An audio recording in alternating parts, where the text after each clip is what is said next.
Alors, je suis Shirley Millienne, responsable du service des formations sanitaires et sociales à la CTG. Quel est votre rôle exactement à la CTG? Alors, le service des formations sanitaires et sociales reçoit les demandes de bourse des étudiants qui sont en formation dans le secteur sanitaire et social sur le territoire en Guyane et aussi ceux qui sont en formation hors de la Guyane, aux Antilles ou en métropole.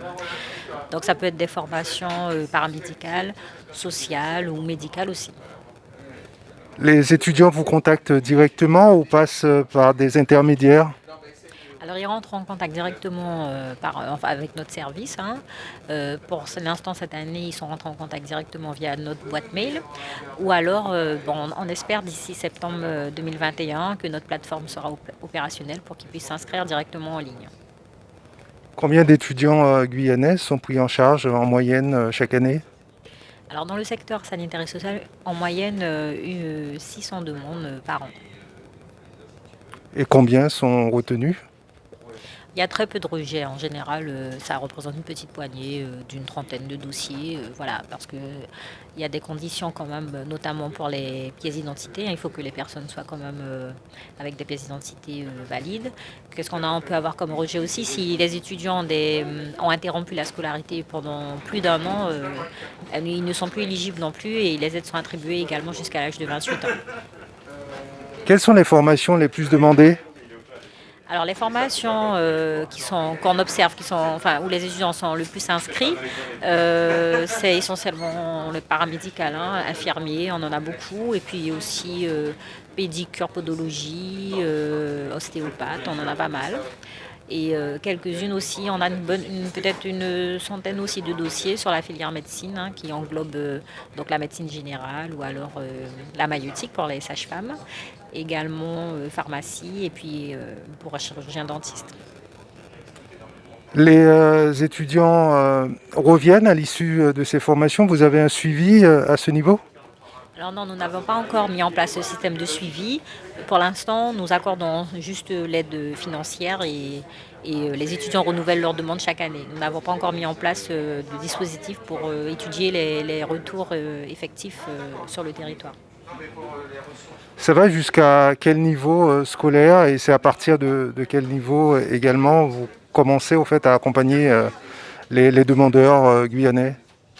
Alors nous accordons les bourses, ce sont des bourses d'études supérieures, donc c'est à post-bac, voilà. Et donc c'est jusqu'à l'âge de 28 ans. Donc selon la formation, il y a des formations qui durent 3 ans, comme par exemple infirmière, assistante sociale, éducateur. Et puis les études de médecine durent plus de 10 ans, mais nous accordons l'aide financière jusqu'à la 6e année, puisque à l'issue de la 6e année, les étudiants deviennent internes et peuvent bénéficier d'un salaire. Et à ce moment-là, nous interrompons l'aide de la CTG. Dans l'instruction des dossiers, quels sont les paramètres que vous regardez? Alors il y a plusieurs paramètres, comme je vous ai dit. Déjà, il y a les critères d'âge, il y a des conditions de revenus, puisque c'est une aide qui est versée, qui a un plancher et un plafond. Ça peut aller de 500 euros jusqu'à 3500 euros. Donc il y a des conditions de revenus, il y a différents critères que nous prenons en compte. Voilà. Est-ce que ça reviendrait pas moins cher à la collectivité de faire en sorte que ces étudiants soient formés sur le territoire au lieu de les envoyer dans l'Hexagone ou ailleurs si vous travaillez avec d'autres pays? Alors, c'est pas nous qui envoyons les étudiants, ce sont des étudiants qui partent eux-mêmes faire leurs études. Nous accordons simplement une aide financière et l'aide est également disponible pour les étudiants en Guyane. Donc, de notre côté, en fait, c'est juste une volonté politique d'accompagner tout type d'étudiants qui feraient des études supérieures. Que l'on décide de se former en Guyane ou que l'on parte, on a quand même droit à cette aide. Oui, tout à fait. Et puis même, je voudrais rajouter qu'elle se complète à l'aide du CROUS, qui est l'aide nationale. Voilà, donc ça permet à l'étudiant de bénéficier de 2 aides financières au cours de son année scolaire, puisqu'il peut cumuler la bourse nationale du CROUS avec la bourse, enfin l'aide territoriale de la CTG. L'enveloppe que dispose la CTG est évaluée à quel montant pour accompagner les étudiants dans le domaine sanitaire et social? L'enveloppe, eh ben, on va dire qu'elle augmente chaque année puisqu'on a de plus en plus de demandes, hein, mais en moyenne, on a bien 1 million, hein, en gros, d'aides qu'on verse chaque année. Est-ce que la communication, selon vous, est assurée? Est-ce que les étudiants guyanais sont suffisamment informés de ces dispositifs qui existent et de ces aides que vous accordez? Ils le sont parce que nous avons sur le site de la CTG une campagne d'information à la rentrée, hein, pour diffuser cette information. Et puis aussi, nous partons chaque année en métropole, hein, le ministère de l'Outre-mer organise à la rentrée une journée pour les étudiants qui viennent de l'Outre-mer. Donc à cette occasion, nous avons un stand où nous proposons, nous informons les étudiants qui viennent nous voir des différents dispositifs auxquels ils peuvent prétendre. Quel est le process? Quelle est la durée d'instruction des dossiers globalement? Il faut compter environ 3 mois entre la demande de l'étudiant jusqu'à le versement sur son compte.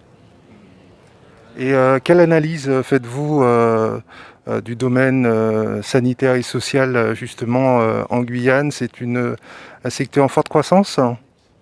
Effectivement, oui, il y a beaucoup d'étudiants qui sont intéressés par ce domaine, hein. Comme j'ai dit, il y a le secteur qui est paramédical et puis aussi il y a le secteur médical. Mais dans l'ensemble, on peut dire qu'avec 600 demandes annuelles, on peut quand même considérer que c'est un secteur qui est très attractif. Voilà. Alors à côté de ça, on pointe la pénurie en termes de recrutement et en termes de collaborateurs également dans ce même domaine. Qu'est-ce que selon vous il faudrait mettre en place puisque visiblement les aides que vous accordez ne suffisent pas? Parce que nous n'avons pas encore trouvé la solution, parce que c'est vrai qu'on peut déplorer le fait que malgré l'ensemble de ces étudiants qui peuvent bénéficier de l'aide de la collectivité, nous n'observons pas un grand nombre de retours, hein, donc nous sommes en train de réfléchir justement sur un moyen de rendre ce retour effectif et puis attractif sur notre territoire. Mais pour l'instant, on n'a pas encore abouti à une solution. Alors, Mayuri Campus est très suivi, surtout sur les réseaux sociaux, par la diaspora guyanaise. Quel est le message que vous pourriez adresser à ces Guyanais Alors, dans un premier temps, ce sont des formations où, au cours de leur cursus, ils ont des stages à effectuer. Donc, pour commencer, moi, je pense qu'il faudrait peut-être commencer par là, effectuer leur stage sur le territoire, leur territoire d'origine, déjà pour s'imprégner des vraies problématiques que nous rencontrons ici. Et puis, par la suite, bien sûr, prendre conscience qu'il faut pouvoir apporter sa pierre à l'édifice, hein, au niveau de son territoire et rentrer, même si ce n'est pas dans l'immédiat, parce que je peux comprendre qu'un jeune n'a pas forcément envie de revenir tout de suite. Il a envie de profiter un petit peu de sa jeunesse, hein, de tout ce qu'on peut avoir de différent sur l'Hexagone. Mais c'est vrai que je pense qu'il faut à un moment se dire que le territoire a besoin de nous, qu'on a été se former, et que justement il faut pouvoir rendre ce qu'on a, enfin tout ce qu'on a accumulé, étudié, acquis comme compétence. On doit pouvoir justement maintenant passer le flambeau et venir apporter sa pierre à l'édifice. Voilà. Donc pour vous, la Guyane est attractive. Il y a des opportunités tant au niveau des stages qu'au niveau professionnel pour décocher un contrat. Bien sûr, la Guyane est très attractive. Il y a beaucoup de besoins, en tout cas dans ce secteur-là, il y a beaucoup de besoins.